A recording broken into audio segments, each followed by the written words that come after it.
Hello again, everybody. This is Harry Carey. And there's nothing I love more here in the summertime than Cubs baseball, a little Bricks Behind the Ivy podcast, and a little, nice cold, zesty beverage. So here we are. Stay tuned. Buckle up. Let's listen to the boys. So long, everybody. Hey, Cub fans. Welcome back to another episode of Bricks Behind the Ivy. I, as always, am Jeff Rogowskis, a.k.a. Candy Cubs, joined by my fantastic co-host, Mr. Sean Chapin, otherwise known as Hot Stove Cubbies. How are you doing today, Sean? Fantastic, just as you said I am, which, thank you, I'm very humbled by that. So, today we got some big news at the time we're recording this. Dylan Cease traded to the Padres. And the one thing that jumps out at me about this trade is no one wants to deal with Scott Boras.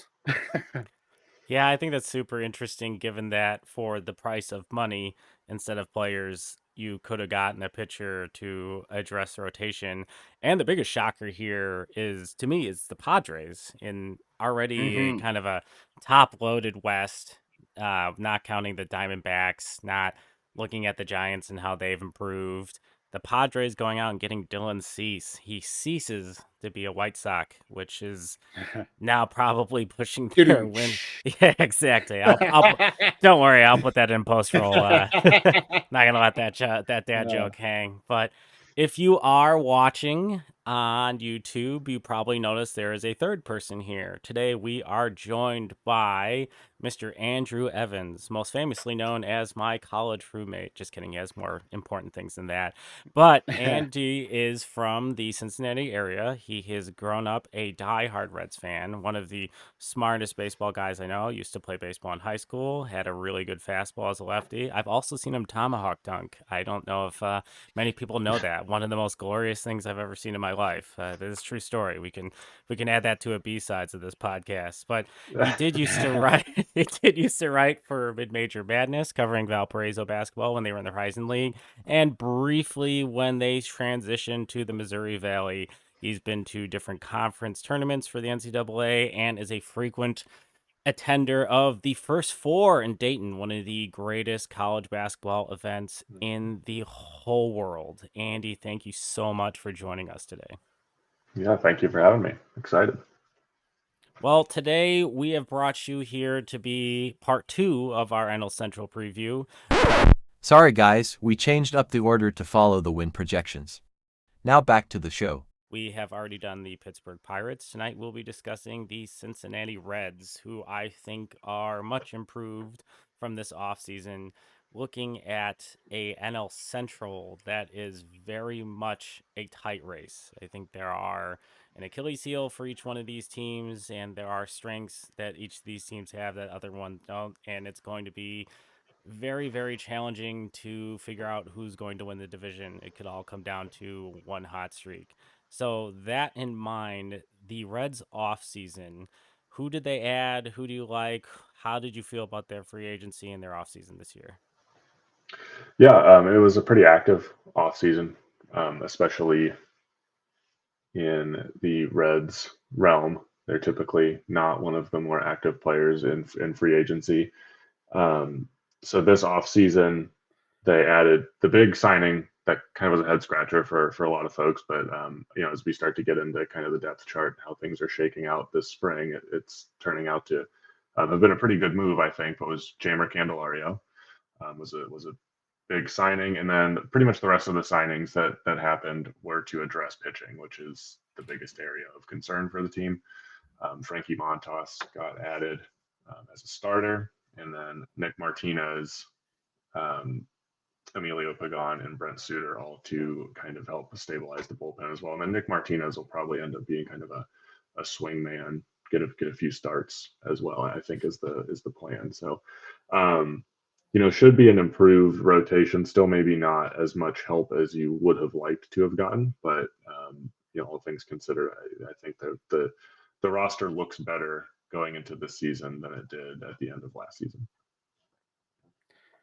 So, Andy, one of the questions that I had is, if you had to put a grade on your off season for the Reds, what grade would that be? I would probably do. I think this is kind of the generic. You feel pretty good about it, but maybe didn't quite get everything. Answer would I'd say B plus. I'm pretty happy with it, but starting pitching still would have really liked to have seen a top line starter. I'm not necessarily upset that the Reds did not pay some of the asking prices that Hmm. were reported for some pitches for some pitchers. Although you did just touch on Dylan Cease getting traded, and I think the package that the White Sox got was less than what they were asking from the Reds, which is interesting. But From everybody, I think. I mean, we saw that across the board. I think the asking price for Dylan Cease at the beginning of the winter was astronomical compared to mhm. what the Padres had to give up. So for I mean, sure. yeah, it was the package that was reported. I forget at what point it was during the winter, but the White Sox had asked for four of the top five prospects in the Reds organization for Dylan Cease. Um, so, not necessarily upset they didn't pursue that. And then seeing what some of the free agent starters ended up signing for, Mhm. um, again, probably a little bit more pricey than what the Reds typically will do during free agency. So, all that said, I'll say, solid B plus. And I'm happy with what they did. They improved. Maybe didn't quite get that like real top end starter, but still definitely got better. Yeah, one of the moves that you guys made that just kind of rubbed me the wrong way is you felt like you guys stole Brent Suter from us. I felt like Brent Suter was the guy that was going to be in Cubby Blue, familiar with Council. It just felt like it was destiny, and then he signed with the Reds. So I don't like you for that, Andy. Well, and it's interesting. He's actually a Cincinnati guy. He went to Moeller Oh, High School in Cincinnati.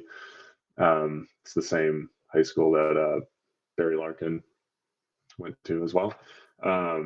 It's interesting too because the Reds for a number of years, fairly recently, really did not have any left-handed relief pitching, or if they did, it would just be, I mean, quite literally one left-handed reliever down in the bullpen, um, which really hampered them at times. mhm. So it seems like they've really gone out of their way to address that. They added Sam Mole at the trade deadline last season, picked up Brent Suter this season. So now they've got three lefties going into the season down the bullpen. So it's the Castellani, Bob Castellani who owns the Reds, correct? Mm-hmm. That's still the ownership group, not Ian Correct. Happ, as Cubs Twitter might. Golly, that guy. Yeah, Oh, that's great. yeah, it turns uh, into Barry Bonds, quite literally Barry Bonds numbers at Great American Ballpark. Like I'm not exaggerating. It's insane. there's a real question behind that joke. But ultimately, he's made some weird comments in recent years when it comes to financials with the team. Mhm. One that I remember, a presentation that led him naming the Reds a not-for-profit organization, Mm-hmm. based on ticket revenues. I feel like they spent, a decent amount this offseason. They've had some solid off seasons in the past. How do you feel about general payroll management for the Reds? Yeah, and I think it was actually his son Phil who made a lot of the Okay. interesting comments. He's also the one that made the "Where are you going to go?" comment to the fans. Yes. I believe that was on opening day. That I mean, if you haven't seen that clip, by the way, please look it up because the reporter who's doing the interview gives the cameraman a like look that says like, please tell me you are recording because I cannot believe that guy just said that on this camera. Absolutely insane. So I do not. I mean, I'm glad to see that they were active, and I do somewhat sympathize with them. They were pretty active going into the 2020 season in free agency, signed Mike Moustakas, do a huge deal, went out and got Nick Castellanos. Had been active in the prior season's trade deadline to pick up, Trevor Bauer, Mhm. and that really it worked a little bit, right? Like they made the postseason, but that whole COVID season was just so weird. And then things just didn't pan out with that group. And so, I mean, I really do kind of sympathize, but I think the COVID season kind of made them a little bit gun shy, perhaps, to go out and sign a bunch of a bunch of new big money free agents. Um, that being said, I'm glad to see that they did invest a little bit this offseason. They didn't really go out and get the big names. I maybe trust them a little bit more now than I did this time last year. I'm still not sold on the ownership group necessarily, but the front office that they've put together is very good. So while they may not necessarily provide the level of resources that I wish they would to the front office, Nick Kroll, who was the GM and is now, I believe, his title's president of baseball operations, Yep. has done a fantastic job with what he's been given. I mean, really has not made a bad move in quite some time. So it really seems to know what he's doing and gets the most out of the guys. And they do still have a decent amount of prospects coming up. Still a pretty fairly highly rated farm system. So I think the idea is to continue improving this season, but not necessarily, sell the farm to go for it this year. I'm thinking, 2025, 2026 is when they might make a few more big moves to really try to go for it. So kind of going to what you envision for the opening day lineup offensively for your Reds team. Uh, can you do a little bit of a rundown of what you expect? I know there's been a couple of notable changes, Mm-hmm. and just curious to see what you think that opening day lineup looks like. Sure. Well, I mean, the biggest question mark everybody had after the offseason edition of Jamer Candelario is where all these infielders going to play. That has been alleviated somewhat by Noelvi Marte getting an 80-game steroid suspension, which is not ideal, but it is what it is. So at this point now, that clears things up a little bit now. Before you had Christian Encarnacion Strand and Candelario at first base. Now they can slide Candelario over to third. Mm-hmm. They could also slide Christian Encarnacion Strand over to third. They've actually had him play there a couple of times during spring training already. At second base, I think second base and shortstop Matt McLean and Ellie De La Cruz kind of have those two spots locked down for the most part. De La Cruz can play third. McLean can play shortstop if they need to slide them over and get Jonathan India in there. He's kind of the other. Was probably the odd man out until Marte's suspension. Um, Interestingly enough, they've also had India playing some first base in spring training. He has just recently started playing games. He had some plantar fasciitis issues, and since coming back, has hit 2 home runs already, which is great. But also has played a little bit of first base, which is interesting. I don't know if that's just a kind of a flexibility play to see if he can do it, or what that might be for. But I think that's probably how the infield's going to line up. Will be I'd say kind of a rotation of Encarnacion Strand and Candelario at first. If Candelario is not playing first, he'll be at third. Then we get McLean and De La Cruz at second base and shortstop. For the outfield, Spencer Steer has pretty much been moved from the infield to the outfield full time at this point. He's kind of expected to be the regular left fielder. However, is always an option if the situation becomes dire on the infield. He can move back in and play pretty much any spot on the infield. TJ Friedel's got center field locked down. It should be a really big piece of the lineup. I think the Reds are going to lean on him heavily. It's kind of an interesting player too, where he's a left-handed bat, but his splits against lefties and righties last year hit left-handers significantly better than right-handers. So you really don't have to worry about him being a platoon play. He's an everyday center fielder at this point. Kind of fun fact too, if you ever get asked the trivia question, he did get an MVP vote last season. I did confirm that he got one single MVP vote last season. And then right field's going to be interesting for me, I think, because there's two pretty solid offensive players there in Jake Fraley and Will Benson. I think Will Benson's probably the longer term answer there. Jake Fraley dealt with some injury issues last year.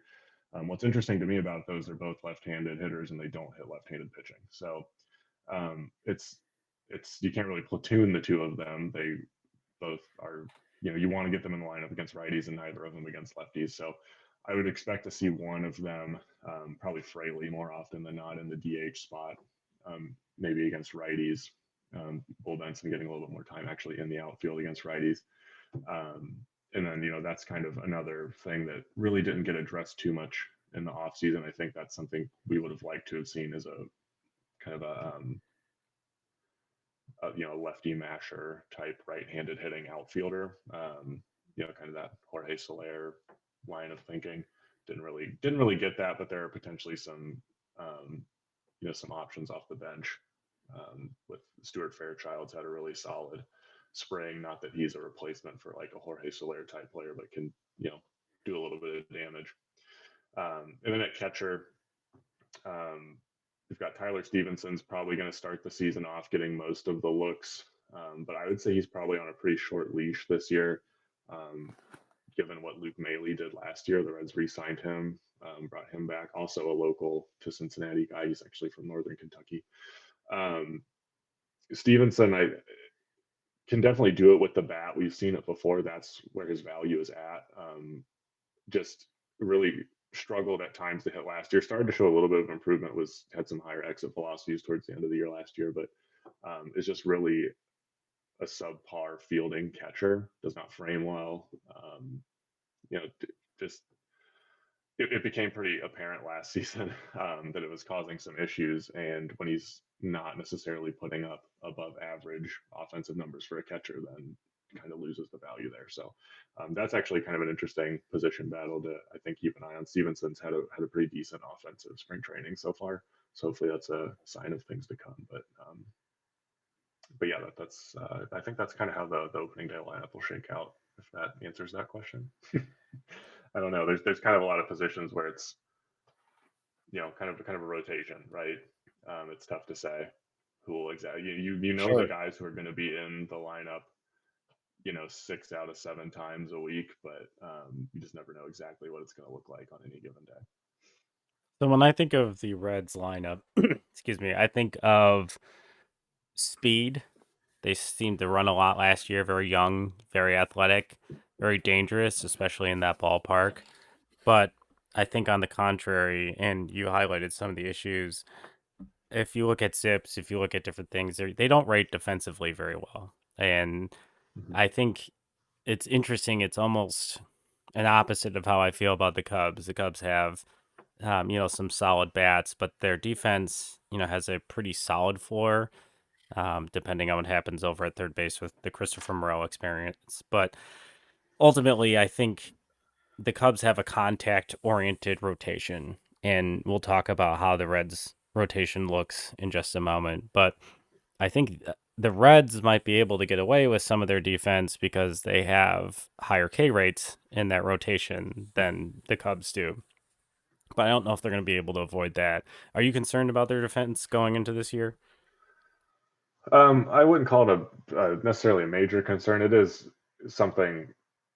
I mean, we're aware of. I think um, you can get away with a little bit of deficiencies in the outfield at Great American Ballpark. It's just a smaller outfield, so that's one thing. So you can kind of get away with sticking somebody in left field, like Spencer Steer, for example, who hasn't done it before.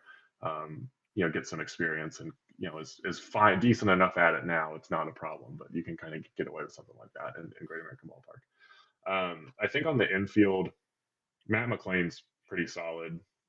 Ellie De La Cruz has a ton of potential to be pretty solid. He also throws the ball across the infield harder than just about anybody in the game, which scares me a little bit. Sometimes can get a little bit wild, but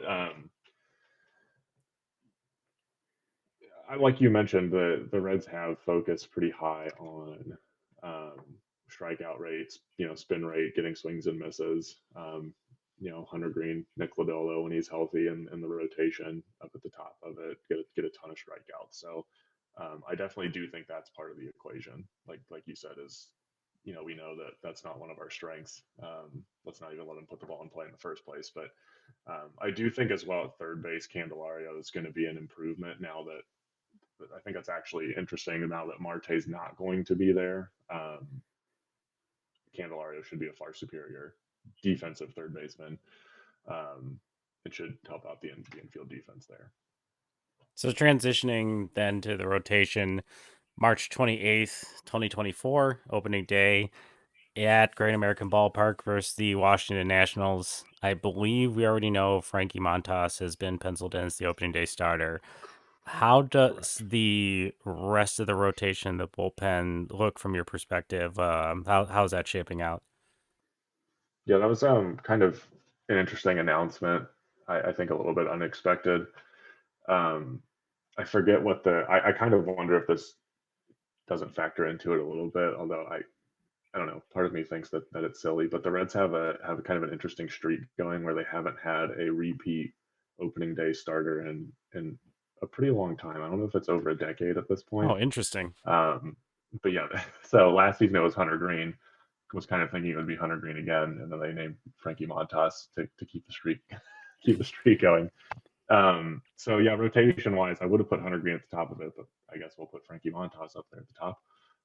But Hunter Green's there. Nick Lodolo will be kind of up at the top as well when healthy. He missed a ton of time last season with injury, basically the whole season with injury. Sounded like he had a setback during spring training, which was concerning, but actually was able to make a start this past week and is only expecting to miss, it sounds like, maybe one turn through the rotation. Oh, that's I think encouraging. they're targeting, yeah, I think they're targeting April 9th, Oh, um, wow. Okay. for him to make a start. So that's a big deal. I mean, that's a major improvement to the rotation if he's there and healthy. Um, and then for 4 and 5, Graham Ashcraft has shown he can be a pretty solid major league starter. Definitely, he had a very interesting season last year. I mean, true definition of roller coaster. Started out really solid, then was just absolutely terrible in the middle of the season, and did really well to end the season as well. Um, he's kind of a guy where he had a ton of strikeout numbers, I think, earlier on in his career, then started to run into some issues last season and kind of backed off a little bit and was getting more contact and was having a little bit more success towards the end of the season. So it'll be interesting to see his kind of continued evolution that way. And then Andrew Abbott is probably going to be I think if Lodolo's in there healthy, Andrew Abbott's going to be the number 5 starter. Rookie season last year, started off really well, and then just pretty clearly ran out of gas towards the end of the year. Was throwing more innings than he ever had in his life. So um, we'll be kind of paying attention to him as well to see how he bounces back from kind of a rough end to the season last year. But I think that's how the rotation's kind of shaping up. I know I mentioned Nick Martinez as well, probably be able to slide in and make some spot starts. So that could be the answer for if the Reds need. I haven't really looked at the schedule too closely to know if they're going to need a 5th starter before Lodolo's healthy. If they do, that could just be Nick Martinez. That does a kind of a spot start for him. As far as the bullpen goes, the back end should be pretty solid. Alexis Diaz was outstanding last season. Kind of did run into. I think this is kind of the theme of the Reds pitching staff as I'm talking through it. Ran into some issues late in the season. It just these guys got overused last year because the starting pitching just couldn't get late into games. Ian Jabot did a really good job at the back end of the bullpen as well. And I want to say I don't know if he ended up leading the league in appearances. But if he didn't, he was very close to it. And the Reds had like 3 of the top 5 pitchers in relief appearances. These guys are just getting absolutely overworked. Jabot, though, by the way, is probably not going to be ready for opening day. He's got, I think, some forearm tightness, I think is what I heard. But Lucas Sims on the back end, very solid. Buck Farmer got brought back in. He's done a great job. And then some of the offseason acquisitions, you've got Emilio Pagan, should be a pretty good back end of the bullpen piece. Brent Suter, that lefty, to go along with Sam Wall, and then Nick Martinez, depending on where he kind of fits into things, should be there too. So the bullpen's definitely a lot deeper than it was last year, which is a good thing to hear.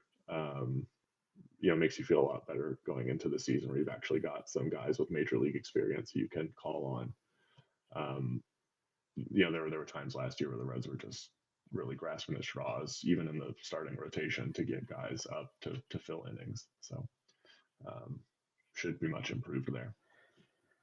So do you feel your starting rotation depth is an issue at all. I mean, given Montas has a total of 145 innings since 2022, do you feel like that the depth is not there, or are you pretty confident with the rotation?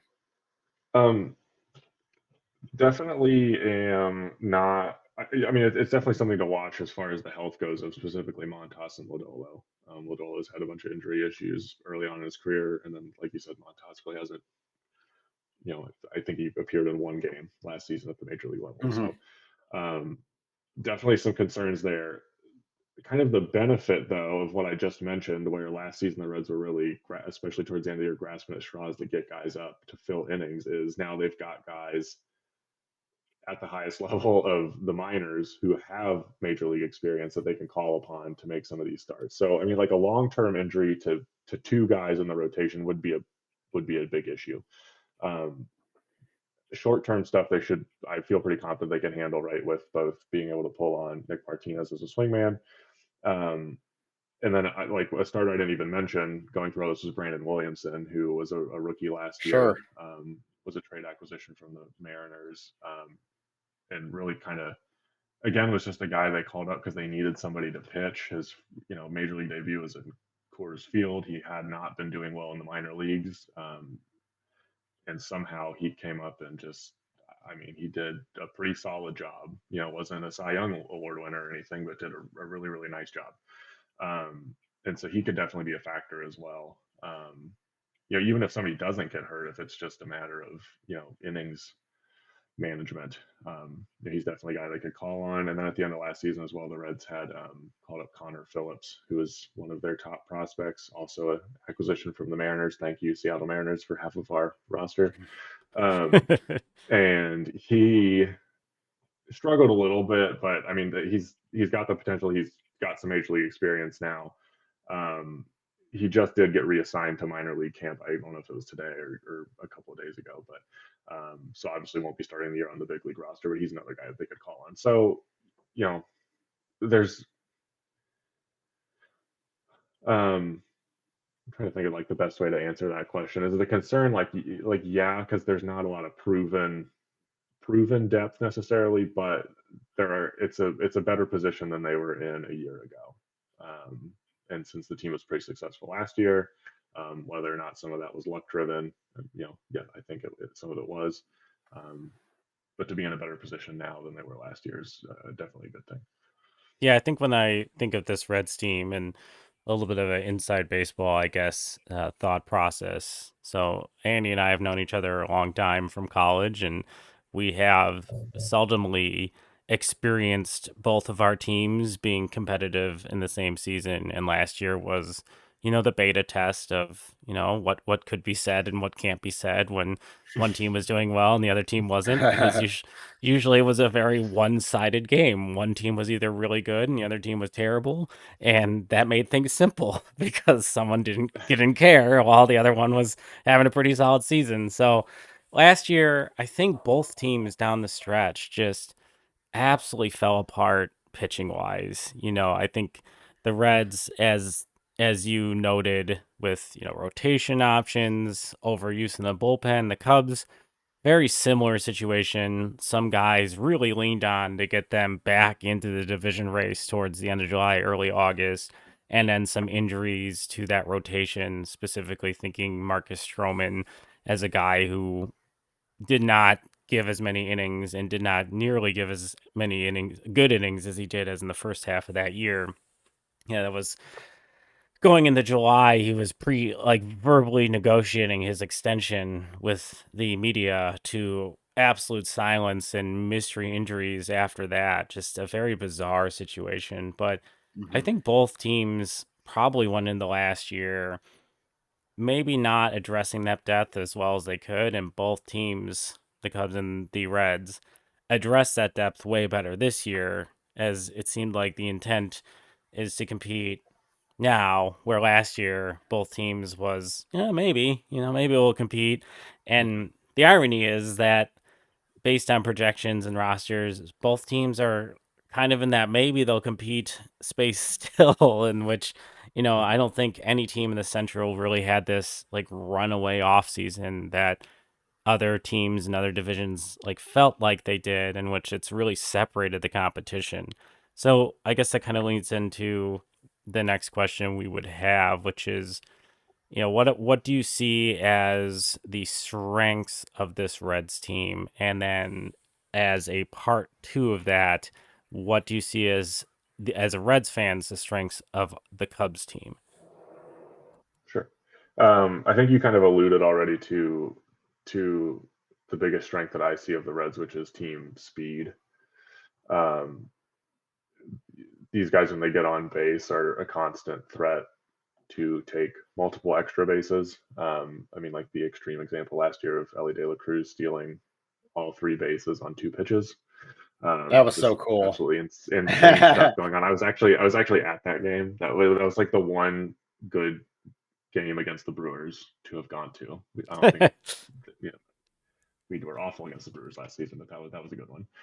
Um, so team speeds going to be it. Applying pressure. The Reds and the Diamondbacks last year were two of the teams at kind of the forefront of really pushing, I think, the limits on the run game and how much it could. I mean, you could see what it did for the Diamondbacks, right? Yes. Got them all the way to the World Series. So, um, I'll be interested to see how many other teams start to kind of lean on that as well. But that's definitely one of their strengths, and I do think bullpen depth as well now is significantly improved. Um, so I would say those are probably two of the biggest strengths for the Reds. As far as the Cubs go, I mean, I know they lost Stroman, but I think there's still a lot of potential in the starting rotation to be really good. I guess you don't necessarily know what you're getting from, and forgive me if I pronounce his name wrong, but Imanaga. Did I get that You right? got it, man. You got it. Yeah, nailed it. I think having a Nice. roommate named Rogauskas for 2 years probably helps with pronunciation of um, things. but I mean, it could still be a pretty solid rotation. I mean, obviously Justin Steele was really really good last year. I kind of see him in a similar way that I see like Hunter Green almost. With Justin Steele having more of a longer sustained streak of success, to be fair. Um, but they both have shown like flashes of I can be, you know, the ace of this rotation. It's just you have to kind of prove it, right? How can you do this year after year? Um, so I definitely think the Cubs rotation is pretty solid. I mean, the lineup now that they've re-added Bellinger is still pretty solid.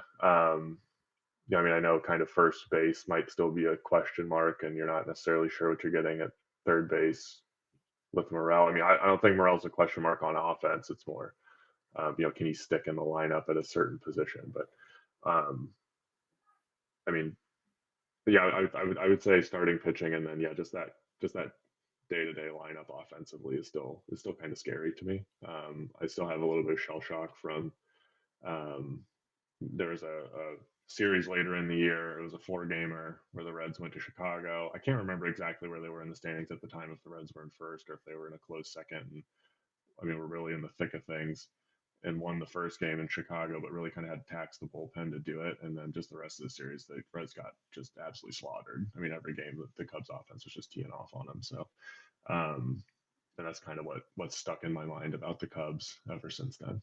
So that's what scares me the most.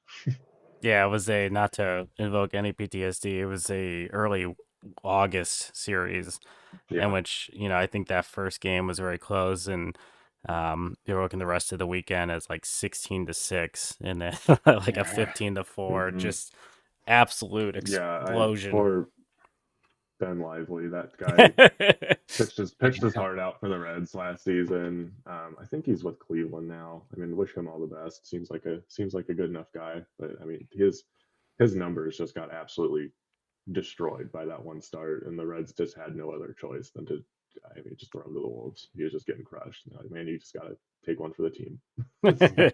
So, salute to you, Ben Lively, wherever you're at. So, moving on, I guess, there's a yin to every yang. Weaknesses. What would you Mhm. say the Reds' biggest weakness this year? And then, of course, what do you see as a weakness for the Cubs? Sure. Um, Yeah, weakness, I guess. I mean, like you mentioned as well, and I said I wasn't super concerned about it just because you can get away with a little bit more at Great American Ballpark, I think, defensively. But that's still probably the biggest question mark of the team is defensively. You've got an infielder playing left field on most days, whether that's going to be Spencer Steer or potentially Jonathan India as well. You're kind of, like I mentioned, sacrificing some defense for offense at catcher, which has reared its head more than once as an issue. So that's probably the biggest weakness for the Reds. As far as the Cubs go, I mean, I'm not going to pretend like I know all the ins and outs of the Cubs as much as you both do. So feel free to disagree with me if you would like. No problem, Andy. I'll feel free to disagree. I mean, I do think there's As a long bit as of a hole at first base. Like, just say with all due so, respect, that you could say whatever you want. with all due respect, you can say whatever you want. Right. There's still kind of a question mark at first base, which is just one position. It's not, the end of the world. I know they got Michael Bush, but kind of again that unproven. Like, let's see him do it at the major league level. Maybe he'll be really great. He's a highly touted prospect, but maybe he won't. You just don't know.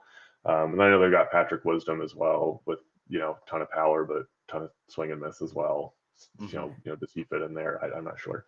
And then besides that, I think I know that they addressed bullpen depth as well this offseason with Hector Neris, but that's kind of one spot where I think, and this might just be my own bias, I would view the Reds bullpen a little bit higher than I would view the Cubs bullpen right now. But I think the Cubs rotation helps you out a little bit there to where they can get, the Cubs bullpen, it theoretically shouldn't have to eat up as many innings if those guys are doing the job that they are capable of doing, right? So that's kind of what I would point to as potential weaknesses. Yeah, I don't disagree. I mean, Michael Bush is a question mark. I mean, seeing him this spring, is really encouraging. But again, it's spring training, small sample sizes. But you're absolutely right. I mean, that's a question mark there. The pen, I mean, I'm encouraged by some of the pitchers in the pen. But I think overall, and Jeff has touched on this in another podcast, swing and miss is missing from this Cubs pitching staff in general. We don't have a guy that's gonna strike out, have that strikeout rate per 9 innings at 12.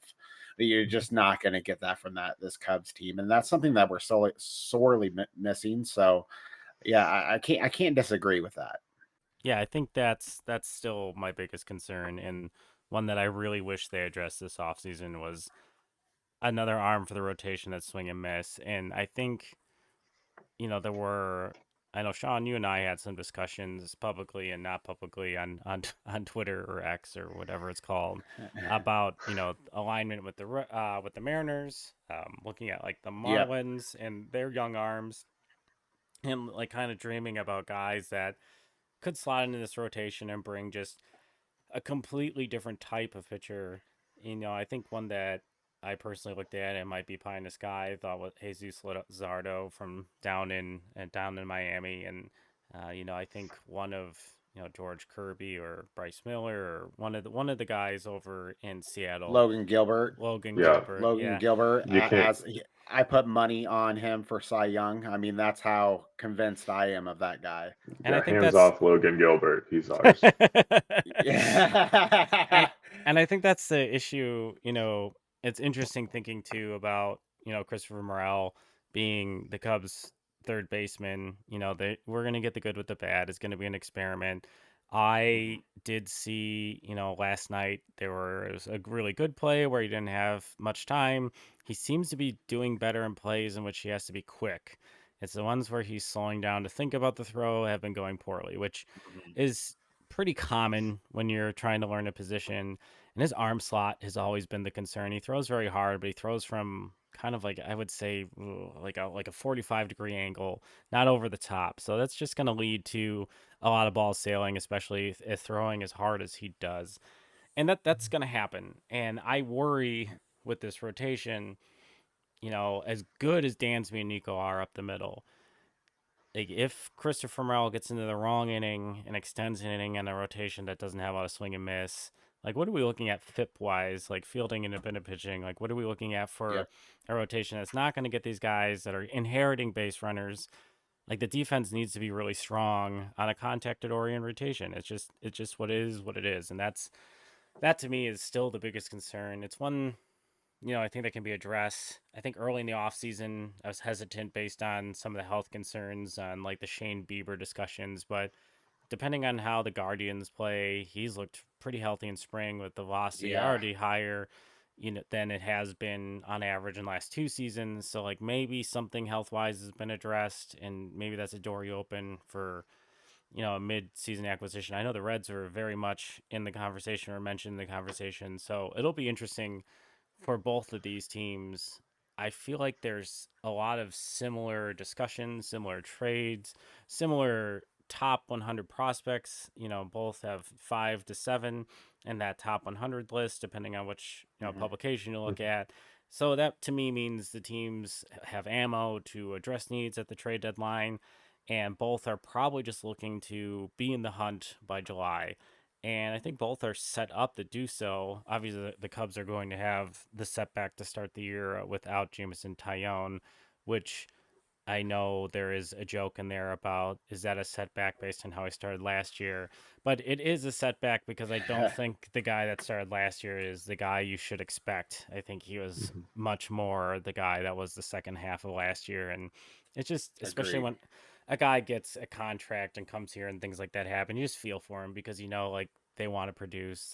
They're human beings. They want to do what's best for the club. And he was going to be a big part of this rotation. And I mean, you could still, both the Reds and the Cubs, maybe the Cubs more than the Reds, could open their checkbooks and take one of these free agent pitchers that's still out there to address their short term. And as we addressed at the beginning of the podcast, and Sean, you had mentioned, is everybody afraid of Boris and whatever he's trying to get for these Yeah. pitchers? Because Padres go out there to address their rotation needs and get Dylan Cease instead of spending money. And it sounded like the Giants were in that and the Rangers were in that conversation as well. And I don't know. I felt like that rumor came out of nowhere yesterday, and it was saying the Yankees, and there wasn't even a dribble of the Yankees today them being involved. So Yeah. are they just expected to have to pay because they can for a piece in the rotation to address what might be turning into a pretty major Garrett Cole issue? But not to get into a Major League Baseball pod. This is an NL Central preview on a Chicago Cubs pod. But I think that transitions us to the last section and maybe some closing thoughts. We were talking before we started recording, and we all felt I think the over under was a lot lower for the Reds. Mhm. At least we remember it being lower, but a few betting places, no free ads. We're not going to say what betting places we looked at, unless you would like to sponsor us. Then we will say the name of your website. But the over Several under, times. yeah, exactly, as many times as you'd like. Uh, for a price. But ultimately, the over under is at 82.5. I think we'll go around. We'll start with Andy as our Reds expert. Do you see over or under 82.5? I think that's a really tough Yeah, number. It is. that is much tougher than, yeah. I think when we had thought we were looking before, the over under was slightly below 500, Yeah. which I was very confident saying over on at 80. And I mean, it might seem silly now. We're talking 82 and a half. It's 2 wins over as opposed to under, but they finished last season with 82 wins. You'd think roster got better on paper, so therefore should win more games, right? And then if you also look at the rest of the division, you're kind of saying, okay, did anybody else get better? Um, so significantly, I don't think you could necessarily say anybody did for sure get a lot better. So you'd like to think, over. On the flip side, though, This is me giving a super wishy-washy answer here. I will go definitive one way or the other at the end, but just hear me out here. On the other hand, I do think the Reds were playing a little bit over their heads last season. There was definitely some luck involved. They won more games than they probably should have. They also have a lot of guys who are still considered rookies or just coming off of rookie seasons where they still don't even have a full length major league season under their belts at this point. And you're really counting on them to be major pieces on the team, like Matt McLean, Christian Encarnacion-Strand, Ellie De La Cruz, Noelvi Marte once he comes back. So they're all guys who showed that they can really hit when they were up and could definitely play. I mean, they won a ton of games, but for the team when they got here, but you just don't know for sure what you're getting there. So that makes me a little hesitant just to like definitively say over. I guess I'll be the optimist and say over, but I don't think it's going to be by more than 1 or 2 wins. I mean, I think this is a team that they have the potential to win the division. I mean, the division's not super strong. If guys play up to what they showed they could do last season, then they could be right there. I would also not be surprised at all if they take a slight step back and finish a little bit below 500 either. I mean, and I don't even think that would be super disappointing from my perspective either, as long as these guys prove that they're solid big leaguers, can put together a whole season, right? I'm kind of really eyeballing 2025, 2026 as seasons where I think that they should really take a big step forward and start, winning playoff games. So my official answer is going to be over, just because I want it to happen. And we'll go with that. All right. So, as you said, 82.5 is really tough. I mean, I would probably put him right in that 82, 83 range. So I'm going to give equally as a wishy-washy answer. One thing that you did say that stuck out to me is I feel like this Reds team is improved, and I do think there's players that are going to take a step forward. Hunter Green, I mean, if he can just get his control issues down just a little bit, that guy's got top of the rotation, potential there. Um, and the speed, I see this Reds team stealing runs and manufacturing runs with that speed. I remember one game that they played against the Cubs. I think they stole 4 bases or in that game, and just kept on running around, and so it's like I'm going to be optimistic on this and say the over, but barely, probably like an 83. And yeah, so I'll take the over. And speaking of Hunter Green as well, I think it is.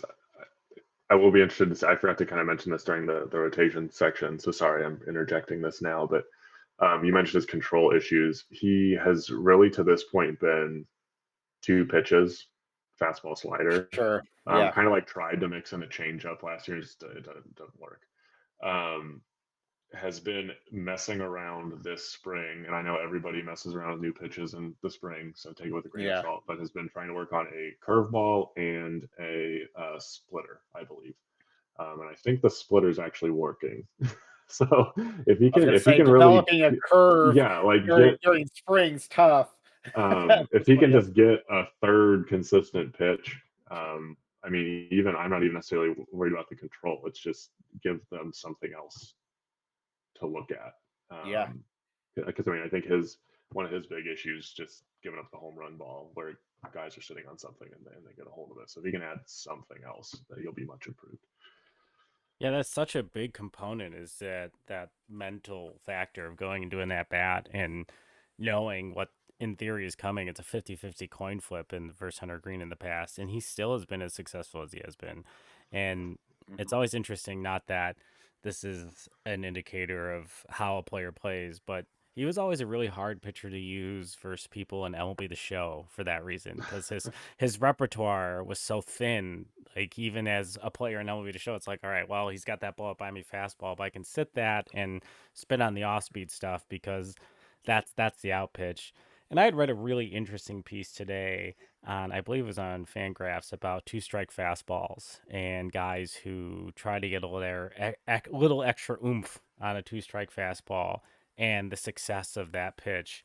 And I don't necessarily want to spoil the entire article, but the conclusion was that that pitch ended up being very invaluable because the whatever it took to get the extra oomph from these guys, even guys like Shohei Ohtani was on this list, they would lose spin, control, like location and crispness to that pitch, and it would just get a lot of the times hit really hard, or it would lose the zone and they'd walk players. So the run value of a two-strike fastball with extra velocity for a pitcher is extremely low. And I wonder for a player like Hunter Green, who has had a very minimum, repertoire, who is known for that just elite velocity, if that comes into play. So being able to, kind of mix in another pitch could be huge and unlock another level for him.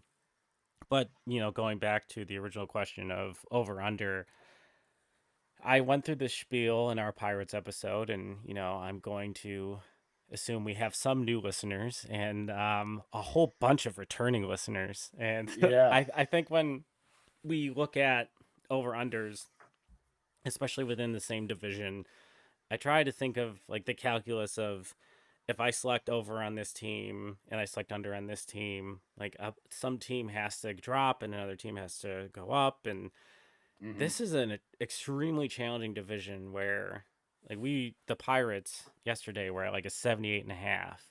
And I believe, not spoiler alert, the Brewers are in like the 77 and the top of this division is only at 84. So we're talking, 4-5 game swing between the middle of this division and the bottom of this division, supposedly. And I just struggle to think that this Reds team would necessarily be a team at the bottom. And I also look at like contracts. I look at the potential on an individual team's roster to flip guys at the deadline, which, is going to decrease the likelihood of them selling off if they have a lot of these long-term commitments. And this is a division that is filled with either longer contracts for certain guys or young players that aren't necessarily getting moved in the middle of a season. So it's going to be about who can add at the deadline if the division is closed. And the Reds look set up to do that. I think the Cubs are actually pretty well set up to do that with some outfield depth. So I would say that the Reds for me right now, I'm a little more strong on the over on that 82.5 because of the ability to potentially address some of their pitfalls at the deadline with some of that, that minor league system depth where I don't think that's necessarily there for two teams I'm thinking of right now that I'm going to answer that question very differently for, because it is going to be really surviving to July and then enhancing to win this division, or enhancing or standing pat and hope you get one of those wild card spots, because that is really what this division is right now. And I know it has a reputation of not being strong, especially the last few years. And you look at both central divisions, the AL Central and the NL Central, just a lot of just tough situations of really knowing what the direction of the team. Maybe the only team I would say that's picked a very solid direction is the White Sox of absolute Tankville, where they just have no intention of competing necessarily in the near future. I'm sorry to all of our White Sox fan friends. I really am not sorry. But ultimately, yeah, I'm gonna take the over on this Reds team. There's too much I like about it. I think Ellie De La Cruz is so good for baseball. I think I'm going to miss Joey Votto so much on this roster. He's been a mainstay. He is an absolute amazing social media follow. He seems like not only just a very thoughtful guy, very intelligent guy, but just top-notch personality. Hope when the game is done for him, he ends up in a booth somewhere, maybe fringe Hall of Fame conversation based on the numbers he's put in the eras he's How put them dare up in. you say fringe, sir? Yeah, I was gonna say, Dare you? was that a poke at Andy? Because I think he's for sure Hall of Fame. Well, we I had get, this I get conversation. the We I had get the this. argument against, but I mean, I'm not gonna say yeah, I think against. for I sure it's haven't wrong. looked at his numbers. I'm gonna look at him right now because we had this conversation yesterday about Andrew McCutchen, and my gut reaction would have been Andrew McCutchen, Hall of Famer, and then I looked at his numbers and had not realized just how long it's been since he's been a very good player. So, Yeah. Joey Votto to me has been a very good player, but Yeah, based on this conversation on Andrew McCutchen, I didn't want to sound dumb, but now I feel like I'm gonna sound dumb. if But you're an OPS guy, Joey Votto is a shoe-in for Yeah. sure. Yeah. If you're a um, kind of like I don't know, like maybe like milestone guy, right? Like, does he have 3,000 hits? No. Does he have 500 home runs? No, right? Like, does he have a 300 career batting average? I think he slipped below that the past couple of years, but I mean, it was just so solid for so long, getting on base. Um, yeah, I personally think he should be in first ballot. Um, Dear Colonel Joseph Votto, my name is Candid yeah, Cubs, and I would like to apologize for slighting your name in such a horrible I way. Looking at your career 920 OPS, I yeah, am it's I am a simpleton, and I am so sorry for implying that you are not a Hall of Fame. But you are a Hall of Fame baseball player. Congratulations, sir. I believe you would, if I read this correctly, you would have to go like 0 for 1,000 this year for his on base percentage to drop below 400 for his career. So yeah, Isn't that is that I correct. am insane? Andy. First of all, I am sorry, and Sir Joseph Votto, who I'm sure is a diehard fan of this podcast, I am Yeah. also very sorry. If he's not, he will be. I'm just glad that all of the shopping carts in the Cincinnati area are safe. I don't know They are safe.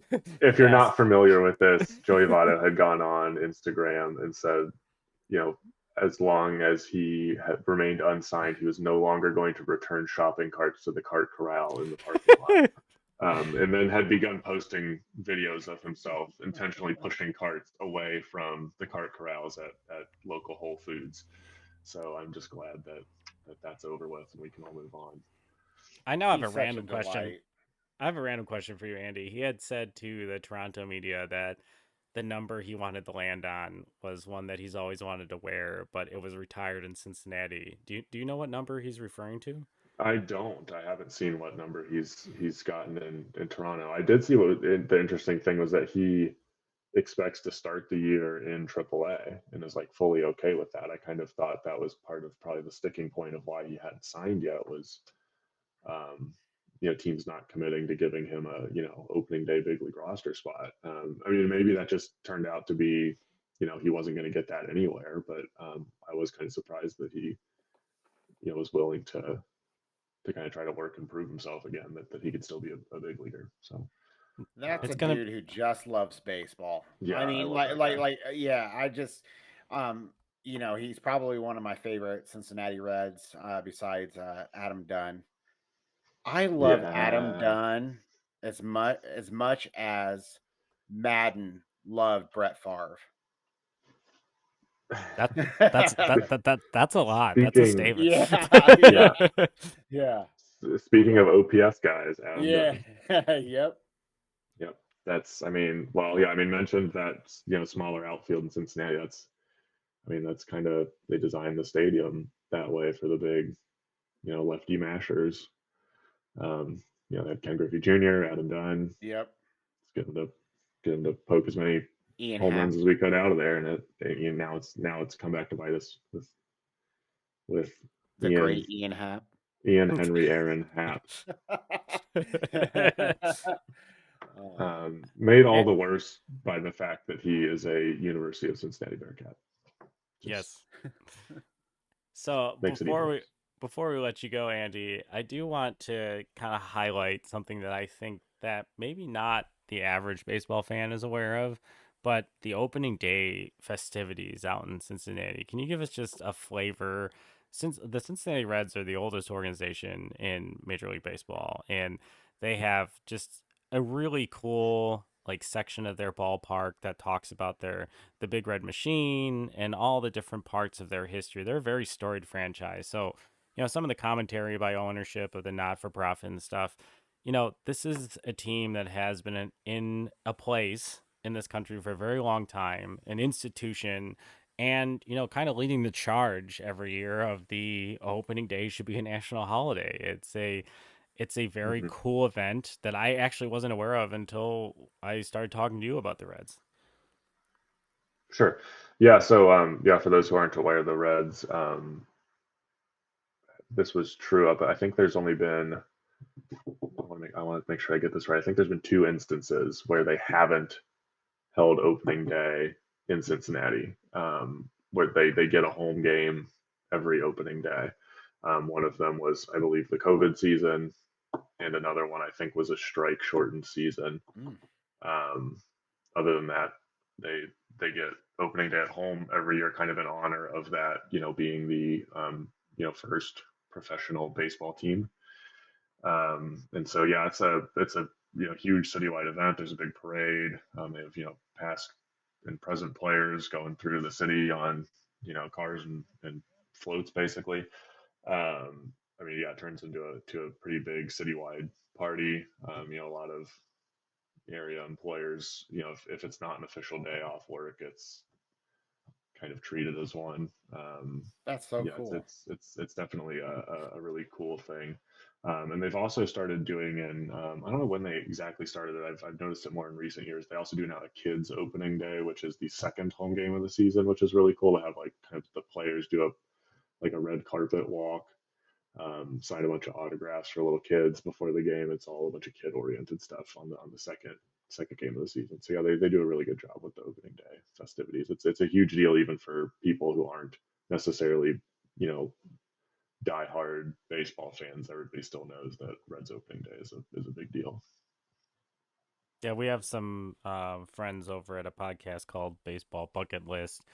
Free ad because she's really cool. I've had a great conversation with her about my space down here and just my Cubs story about a year back, which is probably the genesis of this podcast. Just being on a podcast, kind of introduced my interest into the space. But I think that Reds opening day festivities should be on every baseball fan's bucket list of activities. Just the pageantry around the celebration of the start of, everyone on this podcast and probably people listening's favorite sport. Just such a cool thing. And yeah, I'm not sure the general public is as aware of it as they should be. And maybe I'm speaking from significant I ignorance had no idea. there. Yeah, I Yeah, had no it's I idea. That is so freaking awesome. I mean, that is. I'm impressed. That uh, is a special day, and opening day should be a national holiday for sure. and just an extra incentive to come to it if you ever get a chance. And this will also give you a glimpse into the level of my nerdiness and love for baseball. I play vintage baseball, which we play by 1860s rules.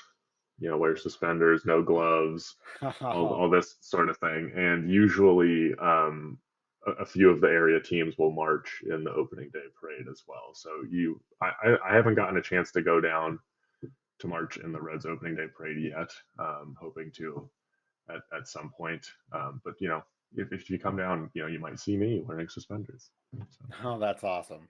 for me, extra that is incentive. worth the price of admission alone. Yeah. I would be, but I know that you've also done that at there's the Dayton Dragons, which is the single A Yes, affiliate of correct. the Cincinnati Reds, and I know you've played at that field. And I Mhm. tried to do vintage baseball out here and just smashed the bejesus out of my hands and was a big baby about it. So and that Midwestern cold and that hard ball, yeah, just did not add up, and well, it just chronicled to my long, storied, frustrating baseball career as a average to below average baseball player who loves the game as much as someone who is good.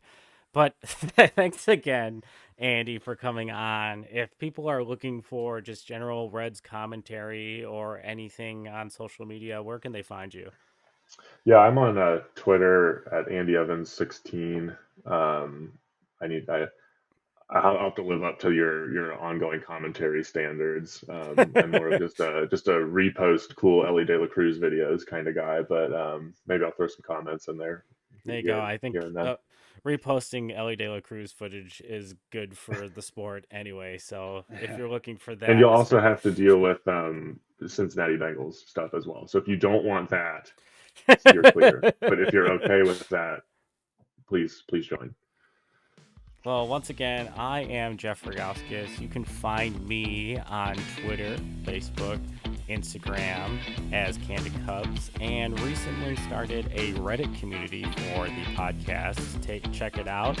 Comment on things you see from the episodes, make suggestions, volunteer to tell us how much you love us, or start a thread on the stupid things we say and we can keep track of them. Whatever you want to do, we will love the interaction. And Sean, where can they find you on social media? You can find me on two basic platforms, Facebook and Twitter/X. I'm still not used to saying X. And that's at Hot Stove Cubbies. I also know you're on Instagram because I tagged you in something, so he is also on Instagram. That's on the DL. That's on the DL. Yeah, that's the super secret Instagram. So maybe there's fun stuff there. You should go check it out. Follow him because that's where Sean keeps his skeleton. Oh, I didn't know we were dropping our OnlyFans links. It's only dad. Yeah. There you go. Well, once again, this has been another episode of Bricks Behind the Ivy. Please make sure that you subscribe if you're listening to the audio podcast, or subscribe, like, and comment if you are checking this out on YouTube. But thanks for coming in, and thanks for listening. We'll see you guys again soon. Bye. Hey, Cup fans. Hey, BBTI fans. Thank you so much for listening to our podcast. Hey, if you didn't know, we are giving away 3 sets of Cub tickets, my Cub tickets, in Section 330R, Row 3. Beautiful seats at beautiful, historic Wrigley Field. How do you win them? Just go wherever you're listening to this podcast and review us. Review us and then share a picture that you reviewed us on Twitter, and that gets you entered. If you share that picture on our Reddit community, that's another entry. If you follow me on Twitter, another entry. There's more rules on my Twitter, so check it out. See you guys on the next episode, the Reds Preview. Holy cow!